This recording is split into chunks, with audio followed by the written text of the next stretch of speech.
Bloomberg Audio Studios. Podcasts, radio, news. The other day, our producer, Julia Press, pulled me into the studio with a sweeter-than-usual assignment. I have treats brought back from my tour of the Welch's fruit snacks factory. I brought 2 types of fruit snacks for you to try. This old type that they're phasing out and the new type that they're rolling out. And there's one key difference. The old type included a little bit of artificial dyes added in for color. The new type only gets their dyes from natural sources, fruits and vegetables. This switch has been a long time in the making. Welch's has been on a decade-long odyssey to swap out artificial flavors for natural ones. But it's now something the Trump administration wants all companies to do, as part of its crusade to, quote, make America healthy again. Okay, dump them out. How do they look to you? So they look exactly the same. You think? Okay, let's do a side-by-side comparison. Let's start with raspberry. All right. Old kind, a little more clear, a little more vibrant. New kind, firmer, skinnier, and a little more muted. But only slightly. They do look pretty much identical. They look pretty much identical. Okay, let's do a taste test. Close your eyes. Number 1. I'm really getting taken back to middle school here. You look blissed out. They taste so good. Okay. Okay, number 2. Spoiler alert, I couldn't tell the difference. Well, I just had 2 delicious fruit snacks that tasted exactly the same. Really? If you had to guess. Was the first one the old kind and the second one the new kind? No. Oh, the opposite! Making a near replica of this popular product was time-consuming, costly, and complicated. And as other companies try to pull this off, Welch's case study could reveal a lot about the challenges that lie ahead for the American food industry. I'm Sarah Holder, and this is The Big Take from Bloomberg News. Today on the show, as the Trump administration's MAHA movement encourages more and more food and drink companies to rework their formulas, we visit one company that's done it to see what it takes.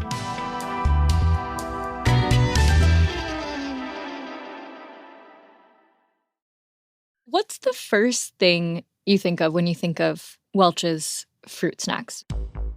I think of vending machines, like soccer practice, where you're, deciding, how you're going to spend your $2.50 that you've scrounged up. Yes, they were in my middle school vending machine too. Yeah. And we would get them during lunch and kind of swap colors and things like that. Yeah, personally avoiding the orange ones.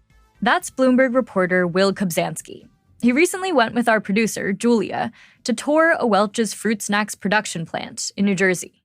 Because they have begun rolling out products without any synthetic food dyes. So that's, Red 40, Blue Number 1.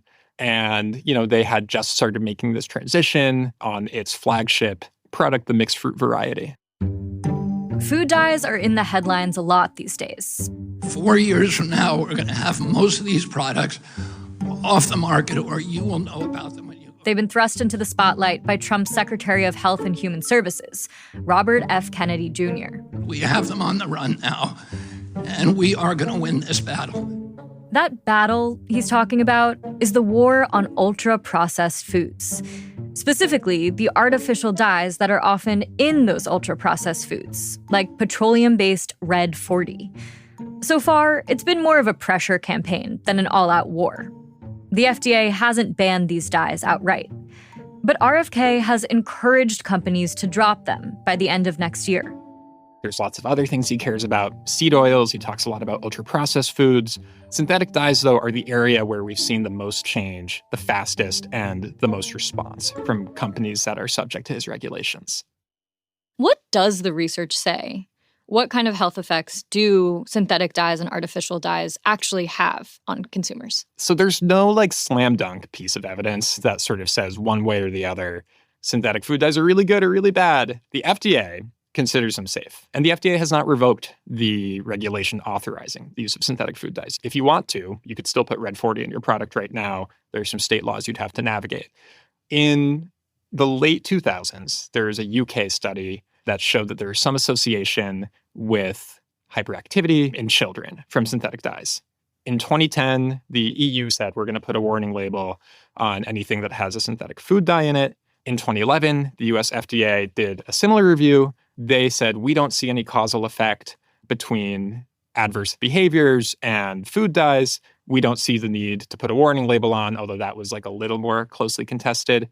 About a decade later, California reviewed the evidence and said, actually, we do think there's a link. And that evidence sort of got passed along the chain. And a couple of years later, Gavin Newsom signed a bill that prohibits the use of synthetic food dyes in schools beginning in 2028. About a fifth of products on American grocery store shelves contain synthetic food dyes in 2020. That's according to a study published by the Academy of Nutrition and Dietetics this year. That number's probably gone down since 2020 because companies have sort of started to sense where the wind is blowing and they've been trying to get rid of them in their new products. But where they found them most often, sugary beverages, sugary treats, things often marketed at kids. You can do the math, right? If something looks good, if something looks bright and exciting and colorful, you're going to be more likely to want to eat it, especially if you're like, a 6-year-old at the Walmart with your dad looking at the cereal aisle.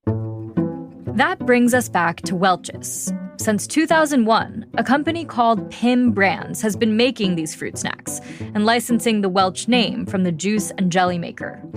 Historically, the company's formula contains some artificial dyes, in addition to the natural color that comes from the fruit purees inside. But in 2015, it started experimenting with reducing its dependency on synthetic dyes. And last month, it announced they'd be fully phased out of all its fruit snack products by early 2026. We are outside the Pim Brands factory in Somerset, New Jersey, where they make Welch's fruit snacks. We have nearly 1 million square feet dedicated to manufacturing, packaging, and distributing Welch's fruit snacks, which go across North America. Actually, from this facility, we also supply... That's Michael Rosenberg, Pim Brands CEO, who showed Will and Julia around.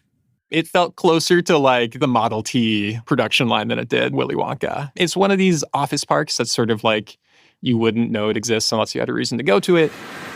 And you walk into this factory, it just sort of smells like warm fruit.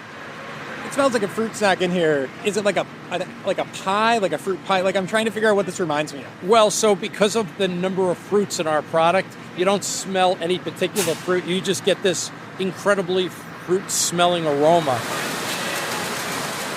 There's just like a remarkable amount of movement in the factory. I found the fruit snacks themselves are going into the molds, they're being shaken out, they're being transported across the factory and like a conveyor belt set up. Massive facility, people, wearing their safety equipment, fruit snacks going on all kinds of conveyor belts and up little fruit snack elevators and machines doling out packages and pouches. How much, generally speaking, does it cost to build a facility like this? Each production line costs between $15 and $20 million. We have 6 production lines, and then, of course, you have all the packaging part. So there's a fortune in this building. The factory can churn out over 10 billion pouches of fruit snacks a year. Will and Julia sat down with the team responsible for Welch's fruit snacks pivot to natural dyes. And they told them it's been a long road. So this process, according to them, started in 2015, so a decade ago. Their chief officer of R&D, she, noticed the products are made with real fruit. So, part of the Welch's fruit snacks, like the shtick is, a strawberry fruit snack is made with real strawberry puree. So there's already a little color from those fruits in there. It inherently comes with some natural color.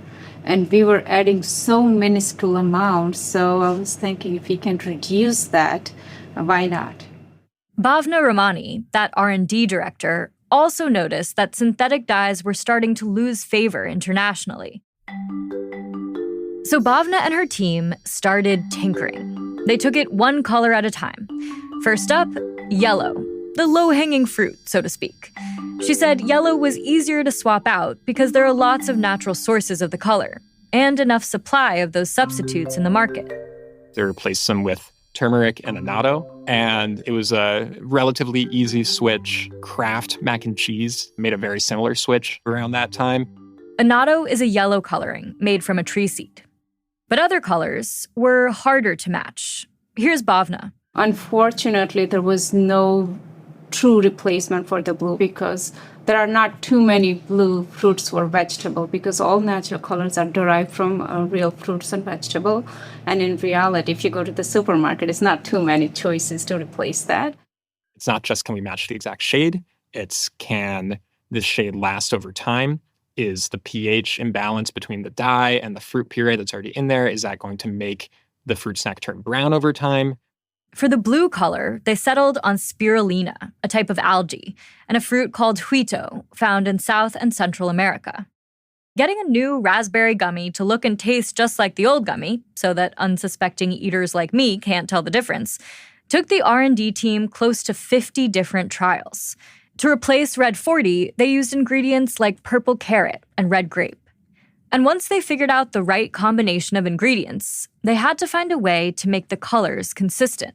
Fruit grown in North America versus South America, it has a different taste, different color.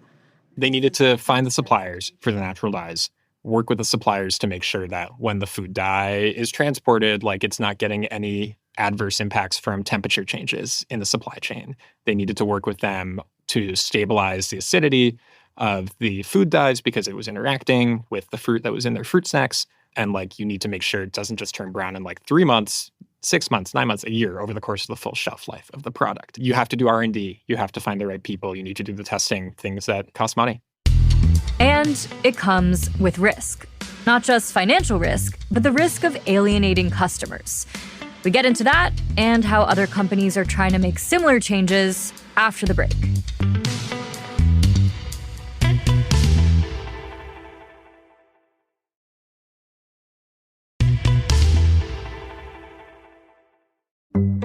When it comes to swapping out synthetic dyes with natural dyes, Welch's Fruit Snacks was a little earlier to the party. But now, many other companies are starting to follow suit. PepsiCo is the latest company to jump on the MAHA bandwagon, announcing plans to remove artificial colors and flavors. Kraft is announcing they will no longer be launching any products that have artificial dye in them. General Mills announcing it will remove artificial colors from its U.S. cereals and K-12 school foods by next summer. A lot of what we've seen so far are commitments to do it.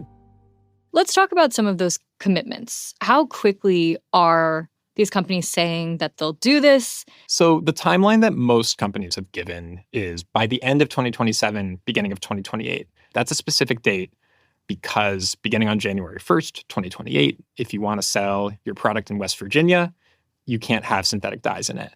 There are similar laws going into effect in the California schools, Texas. The feasibility is another question. Remember, for Welch's, the changeover took a decade. It took a full year just to test that the new colors wouldn't fade over the course of the product's shelf life. But does that mean it will take a decade for everyone else to do it too? Maybe not. Welch's, they have a more complex product than like a Skittle or a Starburst. There's the fruit in there, vitamins and minerals and things like that. And also, compared to Mars or Hershey or Mondelez, they are a smaller company, right? No one has explicitly said as much to me, but they don't have the same leverage that, a massive multinational might have to secure these food dyes. On the other hand, they've been working on this for 10 years. They've been thinking about it for a long time. The question is matching the shades.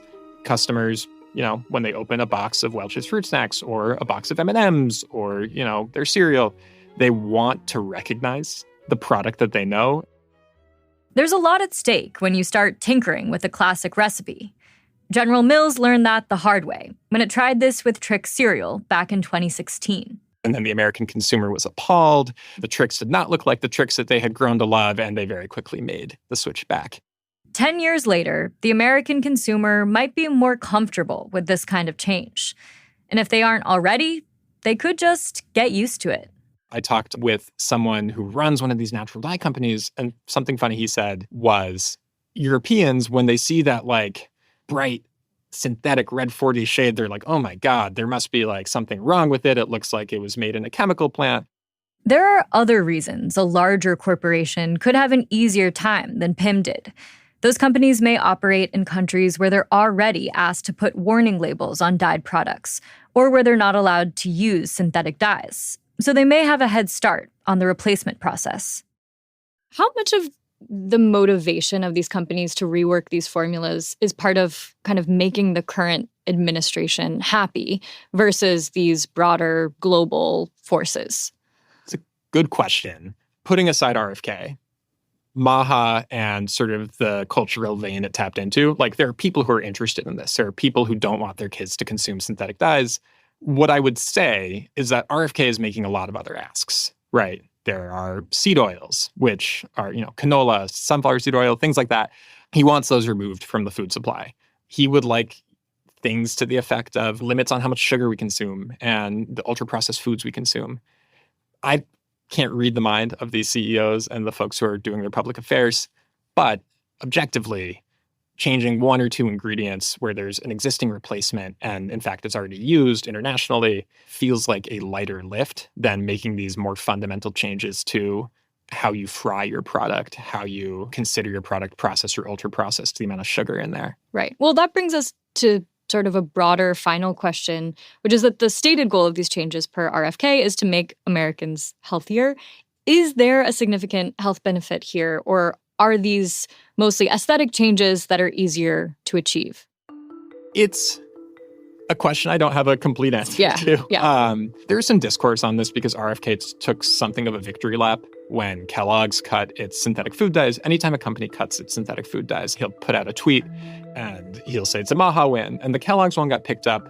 And it kind of sparked this broader, conversation about, if you're eating the French fries, but they're made with beef tallow instead of being fried in seed oil, and you're having the Fruit Loops still, and they're still full of sugar, but they don't have the red 40 in them, the question sort of becomes how much of an impact is this happening versus how much is this just sort of MAHA being able to take the win? The administration would contend that this is the first change of many to come. They want to fundamentally change the way we eat in this country. They're going to try and make some pretty big changes to the dietary guidelines that are coming out later this summer. The alternative take is the companies saw an easy place to, score some points, and we'll see what happens with the rest of the changes. This is The Big Take from Bloomberg News. I'm Sarah Holder.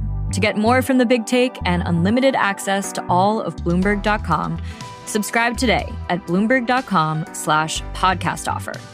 If you like this episode, make sure to follow and review The Big Take wherever you listen to podcasts. It helps people find the show. Thanks for listening. We'll be back tomorrow.